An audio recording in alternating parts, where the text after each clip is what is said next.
नमस्कार दर्शक बंधु जय जगन्नाथ। ओडिशार पिलामानक पई आज एक नुआ जॉब अपडेट नहीं आसी जहाँकि टीए ओपन रैली बा टेरिटोरियल ओपन रैली डिटेल्स आपण मान सहित शेयर करी।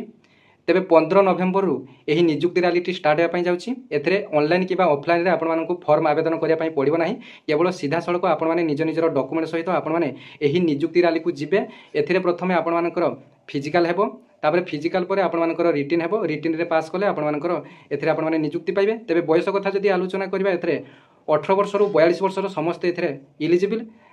तेबे योग्यता कथा जदि आलोचना करिबा एथिरे 8म पास, 10म पास एवं +2 पास रो वेरियस पोस्ट रही। एथिरे आपण माने निज निजर इलिजिबिलिटी अनुसार आपण माने एथि पई इलिजिबल हे परिबे। तेबे ओडिसा प्रत्येक जिला पई एही नियुक्ति रैली रो डेट टी अलग अलग रही। तेबे गुटिए जगह रे आपण मानकर नियुक्ति रैली टी हेबो, ता हेउची गंजाम जिलार बरमपुर रंगेलुंडा पड़िया आपण मानकर रिपोर्टिंग टी हम भोर 4टा समय। एथिपाई आवश्यक डॉक्यूमेंट कहले आपण मानकर आधार कार्ड 5 कॉपी, फोटो, आपण मानकर educational certificate, resident certificate, caste certificate, character certificate, marital certificate ए सब आपण मानकर आवश्यक। ए सब आपण मानकर 3 कॉपी लेखाए आपण मानकर जेरॉक्स विथ ओरिजिनल समस्त डॉक्यूमेंट आपण माने नै जिबे।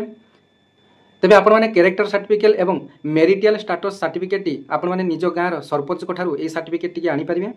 तेबे यार डिस्ट्रिक्ट वाइज डेट एवं फिजिकल रे कोन कोन सब डिटेल्स हबो ताहा मोर YouTube channel Orissa GDS Divya किंबा जीडीएस दिव्य रे आपण माने पाई परिबे।